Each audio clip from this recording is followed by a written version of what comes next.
Hey guys, and welcome back to .NET episode 6. So I know this is a bit early, but I feel really crap today. Some guys at work have had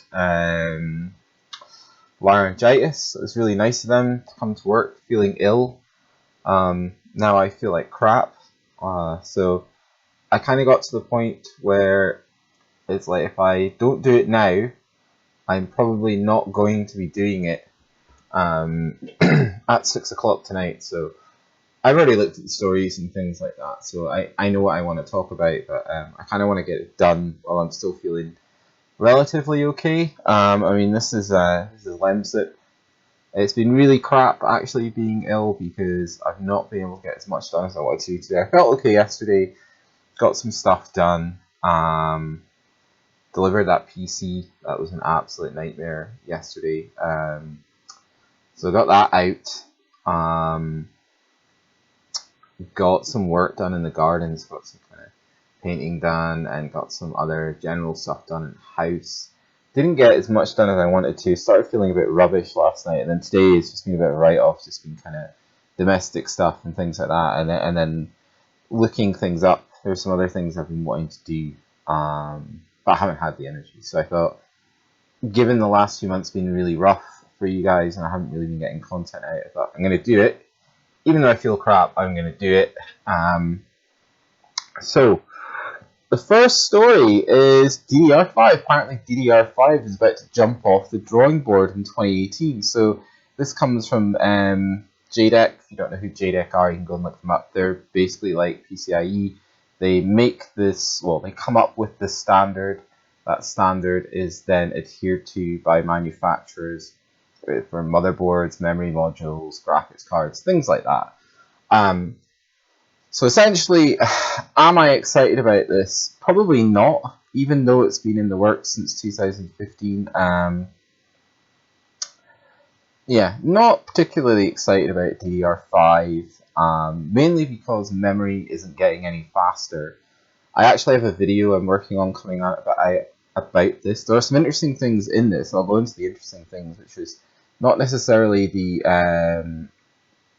DDR5 itself, but the hybrid DIMMs, the NVDIMM-P, NVDIMM-N, and NVDIMM-F are slightly more interesting. I'm not going to go into them here, but essentially hybrid memory types that might bring larger module sizes with lower latency, which is what I'm more interested in. But yeah, I mean, it's a step forward. DDR5 was always going to come out. But the reason I'm not super excited about it is because I moved from DDR3 to DDR4 when I moved to X99, and I have not noticed a huge performance increase, considering my memory in my X99 rig is clocked at 3000 megahertz, and my DDR3 in my FX rig was clocked at 1866. Yeah, 1866 megahertz. However, that's not the whole story when it comes to memory. What you need to think about when you talk about memory is not just the clock speed or that megahertz speed you see on the box. You need to take into consideration the latency as well, because the actual speed you will experience is clock speed times latency. So you might have at the moment Ryzen is a really good example of this. Ryzen likes really fast memory. Okay, the reason Ryzen likes really fast memory is because the Infinity Fabric, or the interconnect that joins the two compute units together, runs at half the speed of your DDR. So what a lot of people are doing at the moment is they're taking their DDR4 and they'll overclock it. I've seen some people overclocking their DDR4 to 3600 megahertz, but dropping the timings right down, so increasing the latency. But they're getting a performance bump because the cores can talk to each other that bit quicker. I mean, so that's my problem with DDR5. I mean, DDR4, yeah, fair enough. My DDR4 runs at 3000 megahertz, but the timings are crap. Like the timings on my DDR3 was like 99914. The timings on this stuff is like I can't remember what it is. Is it like 11, 12, something? It's really bad. In fact, it's even higher than that. So that's what you need to think about with memory, guys. DDR5 will come with some new bells and whistles, like this hybrid memory stuff's very interesting. Like DDR4 comes with some very interesting things in the way it deals with data basically arriving at each module at slightly different times, because the modules are slightly different distances away from the memory controller. So that's really cool. So it deals with things like that in a really cool way. I'm not saying DDR5 is a waste of time.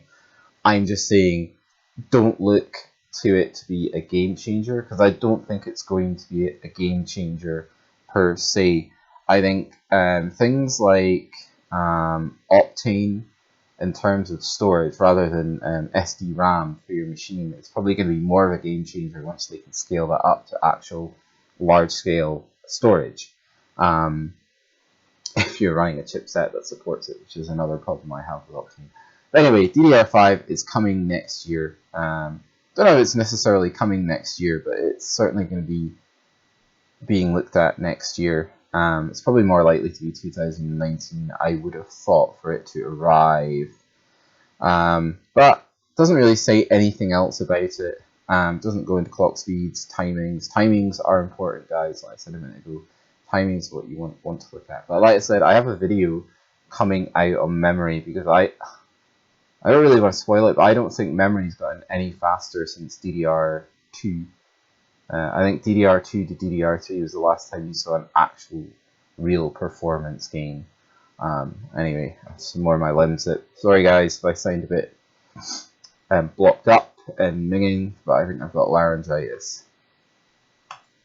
Here we go. So this is just makes me laugh so much.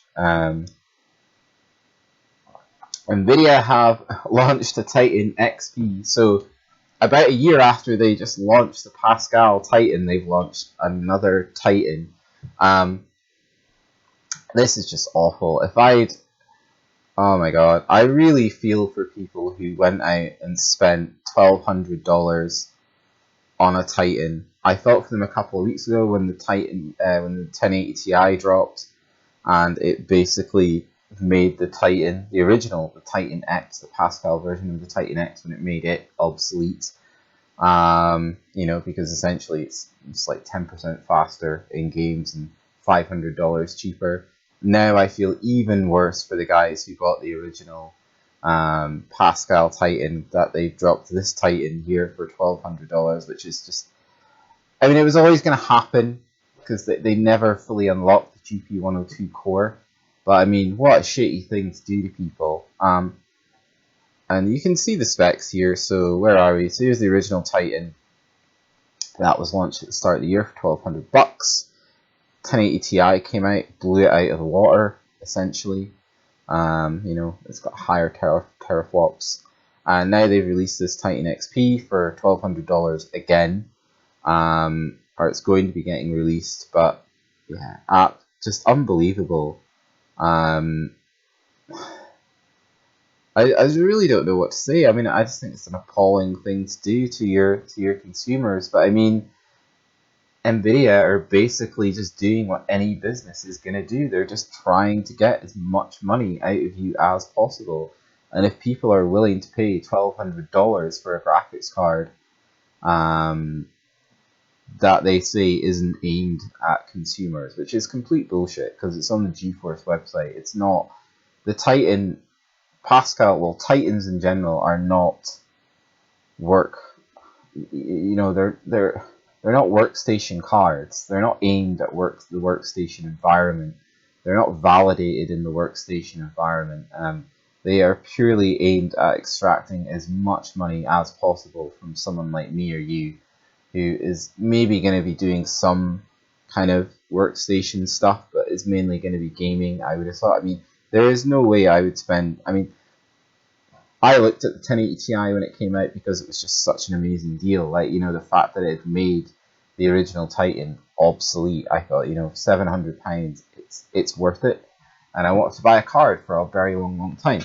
But even having said that, I couldn't bring myself to spend that much money. I could never bring myself to spend $1,200 or whatever it is would be in pounds. I think it's slightly higher. I think it's about £1,220 in the UK.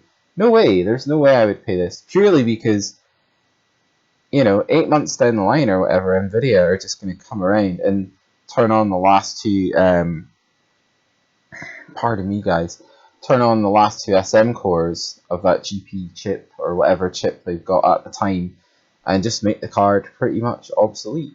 I mean, I think, to be honest, if you bought the original Titan X Pascal card, this one here, don't feel bad. You've still got an amazing card.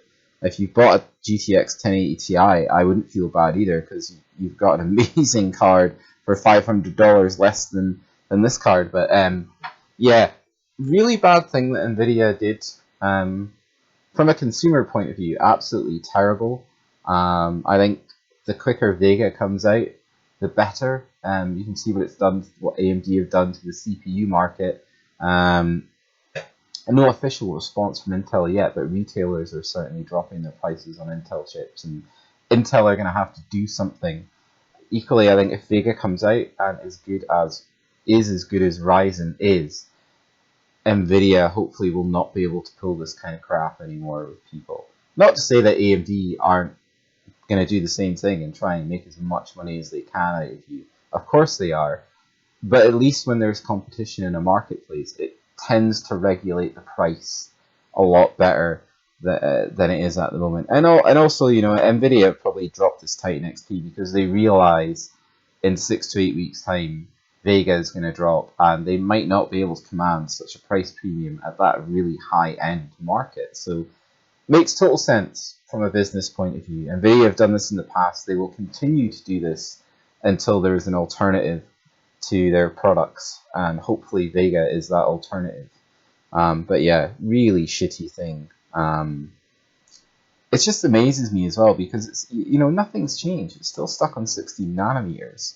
Since 2015, beginning of 2016, they're still on 16 nanometers. All they've done is basically turn on a couple of bits of the core that they've disabled, which is just really crap.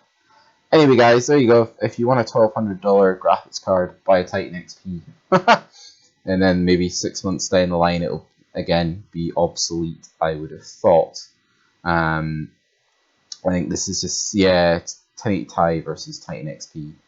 Just goes through that whole thing there, with the Titan XP edging it out in most cases. But yeah, saw this earlier in the week, and I have to admit, it did make me laugh quite a lot, guys.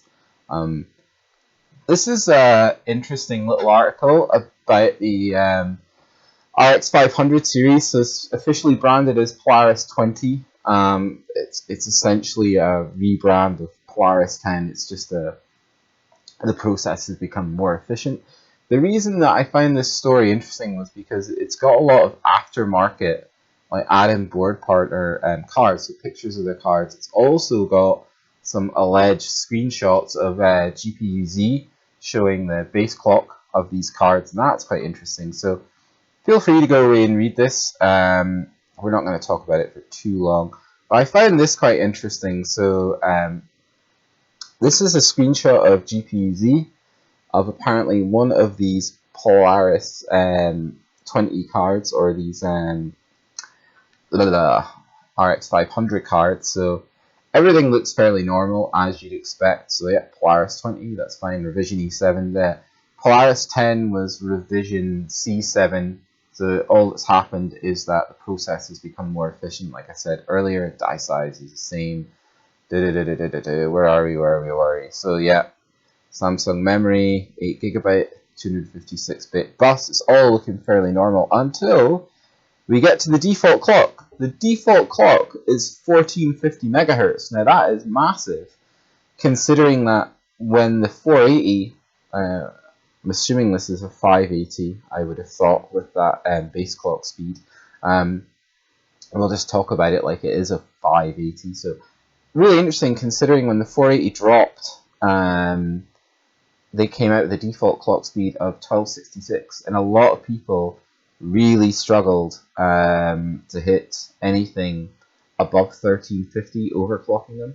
I actually did a video when I got an XFX GTR 480 that I got for a build for someone else, and I could push that card to 1450 megahertz out the box, no problem at all. I didn't have to mess around with voltages or anything. It was a really good card. I could get it to 1475 as well, but it wasn't stable and everything. It would game at 1475, but ironically it wouldn't complete like a heaven loop at 1475, which is quite strange, usually the other way around. But back to my point, that is a massive improvement. That is nearly a 200 megahertz improvement, so it must be nigh on a, so what were they at? 12 divided by 10, 120. Yeah, it's like a 15%, 18% improvement in less than a year of production. That's massive for AMD. So if these cards can overclock as well as, say, some of the RX 480s overclock, so you can get an extra sort of 10 to 15% out of them, then, you know, an extra 10% on that, you're going to be over 1600 megahertz, which would make that card, I think, that 580 really hard to beat in the 1080p space and the kind of entry 1440p space. Assuming the pricing is the same for these things, like assuming it comes out like $250, £250 for an 8GB variant of this card with a decent cooler. Blah, blah, blah, blah. Oh, sorry, man. Hey, Honey Badger. I want to get an LP phase change killing. Well, to be honest, I don't really know a huge amount about phase killing. I understand the concept of phase killing. Give me a minute. I'm gonna quickly look this up, guys. Copy that. Fire this into Google. Paste. Doing this on my other monitor. Right, stick it over here so you guys can see it. Here we go. Here we go. Whoa! Holy shit. Okay. Alright. Jeez. Out of interest, what are you, yeah, if you've got the money, definitely buy it. If you have the money, I would buy it. I don't see why not. What was it, 915 euros? Jeez. Out of interest, what are you trying to cool with it? If you stick an answer in the comments, dude. It seems like a lot of cooling. Unless you're going for some massive overclocks, I don't know why you'd want to do this. You get a beast of a custom water cooling loop for 915 euros. But hey, man, each to their own. It'd be an interesting thing to try. I've seen it done before. I've seen some really kind of janky homemade efforts at phase change cooling. The concept's really amazing because you're not limited by the ambient temperature that you normally are with all other types of cooling. That's what's cool about it. It's not as extreme as LN2 either. You don't run the risk of damaging stuff like you do with LN2. But yeah, interesting. Yeah, if I don't see why you wouldn't buy it. It looks pretty good. Just looking at the spec of it. Change control. Yeah, reach miner. Maybe some evaporator. It seems like a decent bit of kit. Yeah, I'd like to know. Ah, cool. 6900K. Just want to have some fun. Fair enough. I see where you're coming from there. I know where you're coming from, dude. I've got 6800K, and they are absolute heat monsters. They throw out those Broadwell E-chips. Throw out absolute tons of heat. Yeah. If you end up doing it, it would be great. I would love to get some pictures. I would love to hear how you get on. I, quite happily set up. In fact, if you are going to do it, drop me an email at backofbeyondtech@gmail.com. And what we'll do is, in one of these kind of episodes, I'll get you on Skype or something, and you can talk everyone through it. Because, yeah, that would be a lot of fun. I see why you want to do it. Like I say, I've seen I've never seen phase change cooling done with a custom built bit of kit like this. I've seen it done. Some of my friends tried it at university once, and they had all sorts of bizarre stuff that they'd taken from one of the physics labs there. It was ridiculous. It worked. It didn't work particularly well. I mean, I think it could get... God, what would they have been running back? That would have been like 2001. I can't even remember what the chip was, but I think they managed to get it down to around 8 degrees. It was noisy as hell. It was not practical, but it was a lot of fun. So yeah, dude, go for it. Let's see how hot your 6900K gets through that thing. But like I say, if you do this, get in touch with me and we'll sort something out, and we'll definitely have it on the show, because it sounds like a huge amount of fun. Well, I wish I had 915 euros to try something similar. Unfortunately, I don't. I've kind of spent all the money I was saving because I thought I was going to lose my job. Found out I wasn't losing my job, and started spending again. So it's kind of like for the first few months of the year, I actually had way more money than I've ever had before because I wasn't spending any of it, and now it's kind of back to normal. But yeah, it's pretty cool, Honey Badger. Like I said, the invitation is there. Get back to us if you start doing this. Can't remember what I was doing. What was I talking about? Oh yeah, before we got sidetracked, guys, but with a very interesting sidetrack, I have to admit. RX 500. Yeah, if all of this holds true for Polaris 20, I think it's going to be hard to beat at that bang for buck level. I think it's going to be a really, really good card. I have no idea. I assume NVIDIA will be refreshing the 10 series cards at some point. What that refresh looks like, I don't know. Whether it'll just be a rebranding in the sense that they've done it, or if it will be just a straight up just relaunching cards with slightly higher clocks. I'm not sure how they would go about it. They've done it before. I'll make a video. Nice one. No worries, dude. Siberia. Holy shit. You don't need a phase changer in Siberia. Just put it outside. You'll be fine. It's kind of I know it's like, I get really good temps here because I live in Scotland. So through the winter I got amazing temps just because the ambient in here was around like 10 degrees, which seems like it's cold to people, but for me it's kind of normal. But yeah, fire a video over definitely, and it will go up on the site. But can't wait to see it now. Actually, I'm really excited. Can't believe there's someone in Siberia watching this as well. Jeez, nice one. So yeah, I think it'll be a really good card. Anyway, next, AMD's Ryzen receives a new power plan game patch. So yeah, they've patched Ryzen, and apparently it makes you know me too well. Apparently it makes a difference. So I don't know what you actually patch. I wonder if it's a Windows patch, because if you scroll, I'll scroll down the graph. We'll talk about that in a minute.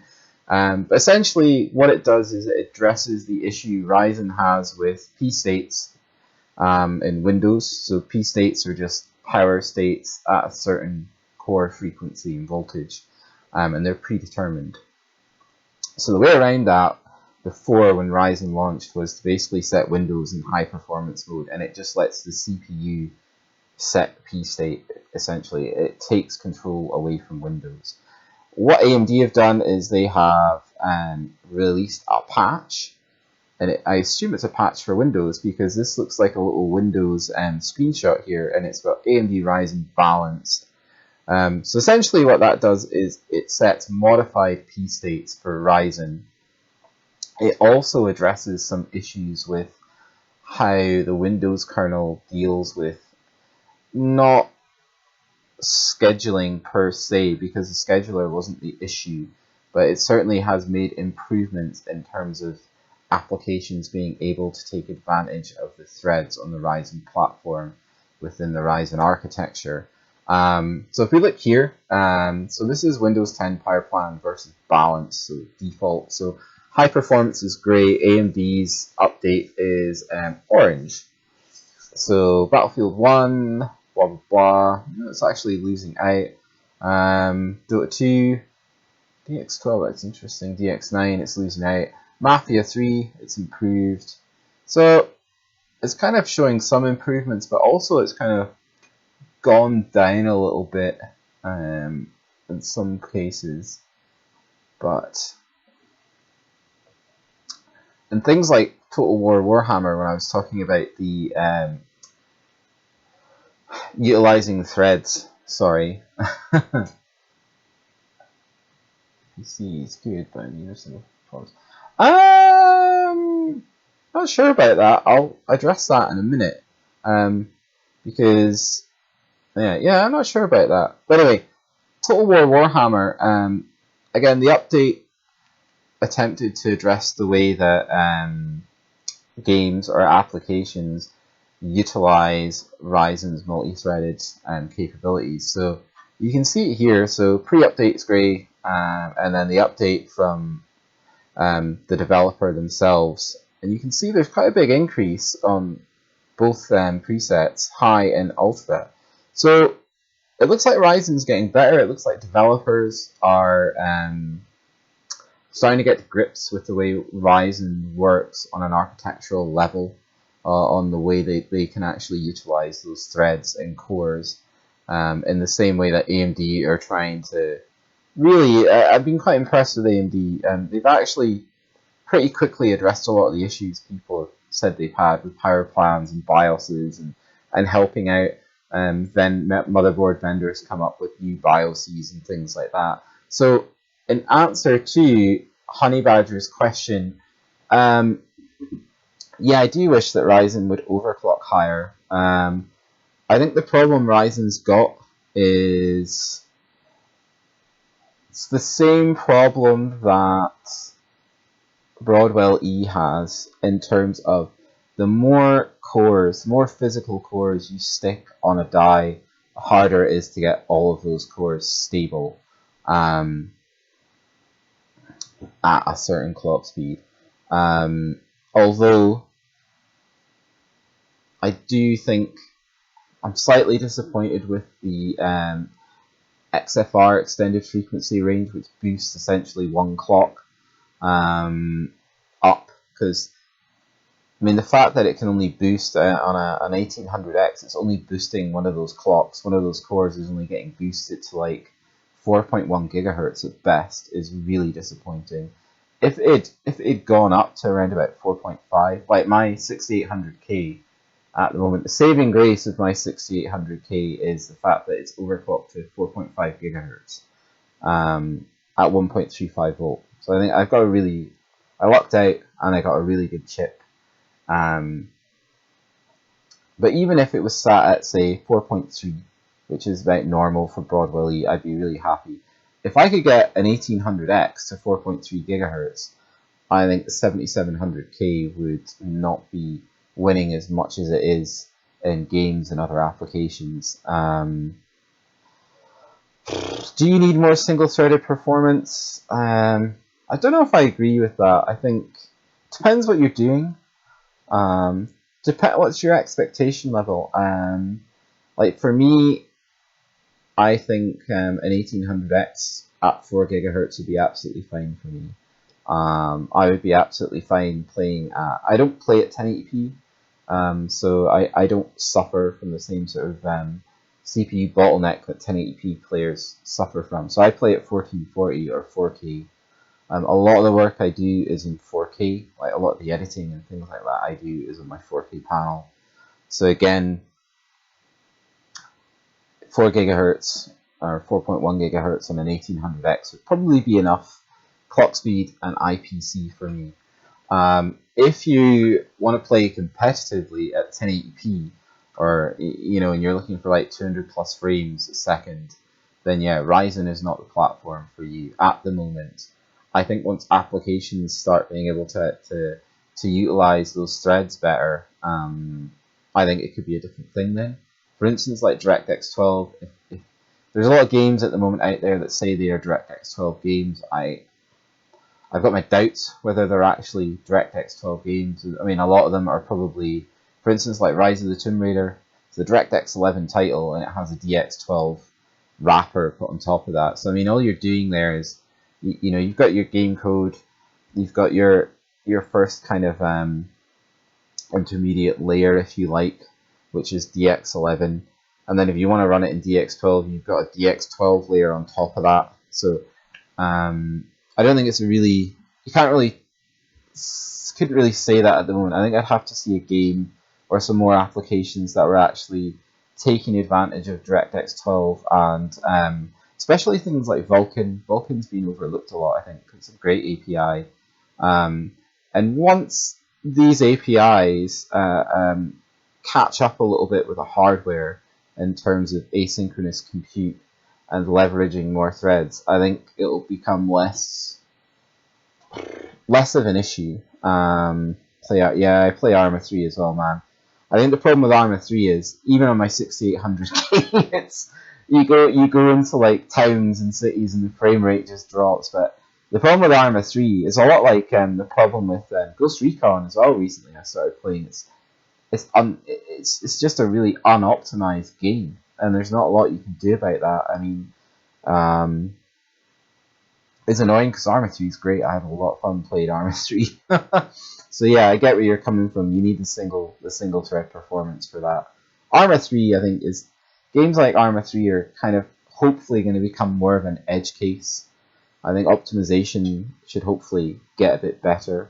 Although having said that, like I mentioned, Ghost Recon, I was really surprised that such a modern title released and was so just. I was really disappointed. You know, my rig, I've got 1070. My 1070 hits 2.1 gigahertz, no problem. I'm up 6800K, I've got 32 gigs of RAM, and I was just playing in Ultra, and I was like struggling to hit 60 frames a second, and that was a real shock for me. I just did not expect that at all. So yeah, I get where you're coming from. Slightly disappointed in the clock speeds from Ryzen. I was slightly disappointed in the clock speeds from Ryzen, but then I think all AMD have done with Ryzen, which I think is a good thing, is they've basically taken what would normally be like a kind of workstation server grade chip, and they brought it to the masses at a reasonable price. I mean, I used to be a really big fan of Xeons. I used to have a Xeon rig, a dual Xeon rig, cases down here, but I sold it last year. I ran dual Xeon rigs for a long time, just for the cores and threads. Until Intel started locking them, and then they realized there was a market there, and they weren't realizing any profit from it. So to get around that, they locked the chips, which is really, really annoying. I still love Arma 3 as well, man. It's great. But yeah, I think Ryzen will get better. That's all I can say. I think, considering how young it is, I think it was actually, and considering, when you consider that Ryzen is probably one of the few examples of a CPU architecture that's been built ground up in probably the last decade, I'm really impressed. There's things I don't like about it, but there are things I absolutely love about it, and I think AMD have done a great job. Compared to the kind of crap that we just get shoveled out from Intel every year, I think AMD are doing good things at the moment. If they start gaining market share back, there's nothing to say that they won't fall in to the same trap that Intel did, and then we'll just have both companies doing that tit for tat releasing every year. But currently, at the moment, the market looks really good. It's really exciting. I'm excited to get my 1600 and see how far I can push that when it launches. What do you think about motherboards? Which one do you prefer? Which one is good for overclocking? In my opinion, motherboard manufacturers, I think, motherboard manufacturers have their hands tied a little bit by Intel, just because of Intel's marketing strategy. If you look at the difference between, say, an AM4 board, a really good AM4 board, and a really good X99 board, the price difference, can almost be double. And that's purely down to the fact that Intel charged so much for a chipset. So yeah, I think motherboard manufacturers have their hands tied. I think they all try and do a good job. In my experience, I've had a lot of good times on Asus. I mean, for the last maybe 10 years, I can't remember the last time I haven't bought an Asus board for personal projects. My X99 rig is an Asus board. My old FX rig was an Asus board. My last Xeon machine was built on an Asus workstation board. My girlfriend's PC, which is a 4790K, is on an Asus board. Not had a lot of luck with Gigabyte boards. Never really had a lot of luck with Gigabyte. Not that I'm saying they're rubbish. A lot of other people have had really good times with Gigabyte. I've bought 4 Gigabyte boards in the past, and every single one of them has died within 6 months. One of them was just a home theater PC. Nothing, I wasn't overclocking it or anything. It was just sat behind the TV. It didn't really have to do much, and it died. Power delivery on it died, so I binned that, sent it back, and then they RMA'd it. I sold it, and I bought an Asus board. No, I bought an MSI board. MSI, I like MSI as well. They're really good. I would say MSI and Asus, you don't have to spend a lot of money, I think, with both of those companies to get a really good overclocking board. But I've got no doubts that some of the MSI Tomahawk, that B350 on Ryzen, I think will be an excellent overclocker. I'm kind of torn at the moment between buying it or buying the Asus Prime Pro, is it, or something like that, for B350 for my 1600 when I get it. Which is probably going to happen next week. I'll be ordering all that stuff. Well, ASRock, one of my friends has had ASRock boards for a long time. He really likes ASRock. He rates them. Yeah, I agree. ASRock's pretty good. One of my mates has been using ASRock for a long time. He also won't touch Gigabyte like me. But then, I don't know, I think ones to avoid, possibly I would avoid things like Biostar until you see how they pan out. They're re-entering the market this year with the Ryzen stuff, with AM4, so they might get better. I would wait to see how those boards pan out though, because they're quite a small company, and they kind of went away into obscurity, and they've kind of come back recently, so I don't know. I'm not saying they're bad, I think they're probably okay. I mean, at the end of the day, there's only so many ways you can design a motherboard. I just think that people like Asus, MSI, and ASRock have much better power implementations, for instance. Like, for instance, my X99 board, for the memory alone, there's a 2-phase power relay.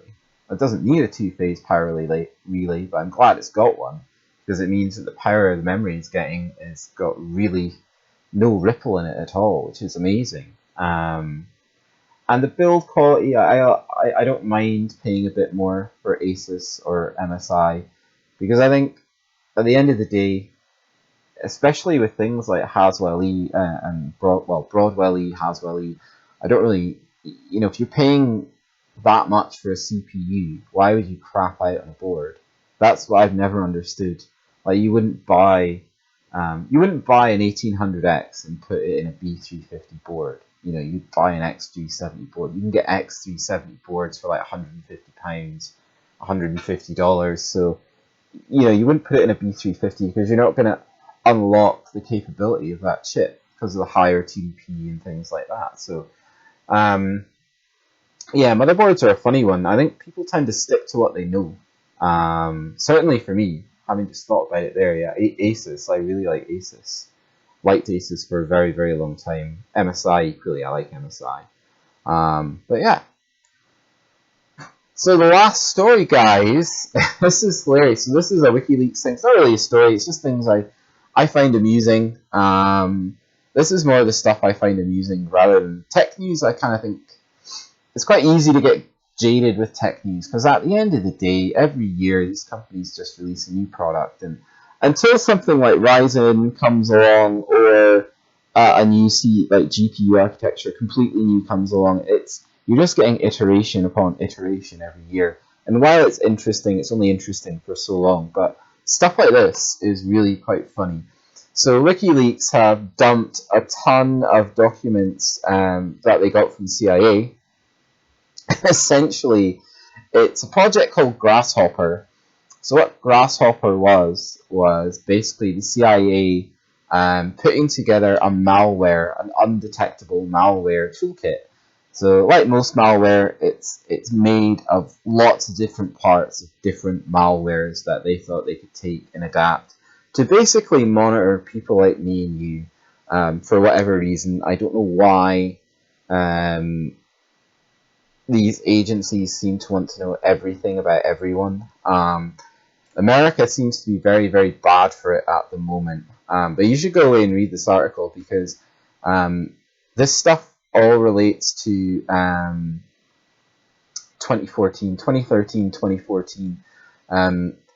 Microsoft have already made a statement saying that there is no weakness in terms of Windows 10, which I don't believe whatsoever. I mean, basically, these people are doing this now. The CIA, NSA, wherever you live, your intelligence agency will be looking at ways to monitor absolutely everything you do online. And not only online, monitor your phone. And it's just unbelievable. It's like, why do people want to know what I'm doing online? I get it from a point of view to stop really bad shit happening, but surely targeted intelligence is much more valuable than this catch-all monitoring everything everyone does from the day they're born to the day they die. It also raises interesting questions like if you make a statement, or for instance, if you did something 10 years previously and they have the data on it and then they just come across it when they run an algorithm on it, can you then be convicted for something you did in the past? Or equally, if you said something that was deemed racist or deemed like if it flagged up a terrorist kind of keyword and it was just a passing comment you'd made in a conversation, can you then be prosecuted essentially for thinking a certain way or for making a certain comment?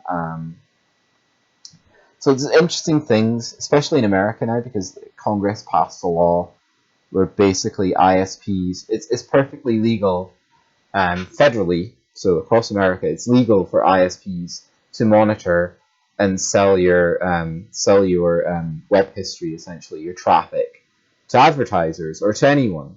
The way states are getting around this is that state legislation is banning it, but then all the company will do is they'll monitor that data anyway, and then they'll just move it to a state where that's legal and then sell it on. Equally, things like this stupid little Amazon, what's it called? Does anyone know what it's called? A little Amazon speaker thing that you tell it to like order shit and it orders stuff for you, or what's the time and it tells you. Equally in America, agencies have been monitoring that traffic, and they can ask to have the things that you're saying to it released to them. So I don't have any of this stuff. I'm so paranoid. I run in fact, I'm running through a VPN at the moment. Not because I don't trust you guys, but just because I don't want my ISP and I don't want whoever's watching to have an easy time of finding things out about me. I don't think they need to know it. It's the same with Windows. Like Windows 10 is a prime example of this. For instance, Windows 10, the worst bit of software for just, I mean, Windows 10 is just full of spyware that you can go in and turn off, but then every time it updates, it then reintroduces all the spyware. Like there's a keylogger in Windows 10 and things like that. Why the fuck do they need a keylogger? It's like I've paid a license to use this software, so like stop taking piss, basically. But I'm getting off topic there, guys. Sorry. So Windows 10, basically, lots of people went to Microsoft. They weren't happy. Lots of companies weren't happy. And Microsoft was basically like, we cannot remove this because it's integral to the kernel. And if you know anything about programming, you know that's absolute crap. Because the difference between the kernel from Windows 7 to Windows 10 is minimal. The abstraction layers above it, yeah, there are slight differences between them, but the actual kernel of Windows has not changed in a very, very long time. So remember that statement. Microsoft said they could not remove all this spyware because, you know, it's basically it's in the kernel. They can't just take it out. So they then wanted to sell some stuff to China, but obviously China wouldn't buy Windows 10 because it's full of all this spyware crap. So what did Microsoft do? Instead of giving them the same nonsense response that they gave everyone else, they, funnily enough, just came up with this like spyware-free version of Windows 10 that they can now sell in China and make more money. So I don't know, stuff like this is interesting. You should read stuff like this, guys. Take it with a pinch of salt, obviously, but there's always a kernel of truth in these things. You know, the exploits people have run, like you know, because everything, like the Internet of Things, like light bulbs can be connected to the internet, and fridges can, and generally those devices are not hardened. So once you get into something and you're on the network, it might seem innocuous, but like if you can take over a light bulb that's on someone's network, you're in the network. And there are people out there that are doing this all the time. So interesting stuff. I would advise you, if you're interested in things like this, to go and check out Level 1 Techs or Level 1 Linux. Wendell runs both those sites. Very, very good YouTube sites. Very interesting guy. His news program is really, really interesting. Not so heavy on technology, but more stuff like this. And there is tech in it as well, but it's kind of more the stuff I'm interested in, guys. But I'm gonna get out of here before my voice dies. And I'd just like to thank everyone for joining. I'd like to thank Honey Badger for the questions. Your English seems fine to me, by the way. I'm really looking forward to seeing that phase change killer project you're thinking about doing, dude. And yeah, spread the word. That'd be great if people could spread the word. The channel's kind of stopped growing so much recently. I think we're kind of stuck at like 640 subs, but it'd be good to break 1,000 this year. It's really funny the way, and I think mainly, also it feeds my ego, but mainly because I think once you break like 100 videos, once I've published 100 videos, and once you hit about 1,000 subs, Google's algorithm starts to pay a bit more notice to you as well, so then that way I'll get a bit more exposure on YouTube. But yeah, I'm not going to stop making videos, guys. I'm not going to stop doing this show. I am going to stop this live stream because my throat's getting extremely sore. And I just like to say thanks a lot for tuning in. Thanks for making it the best live stream yet. The interaction's been really, really good. And I'll catch you later, guys. Take it easy.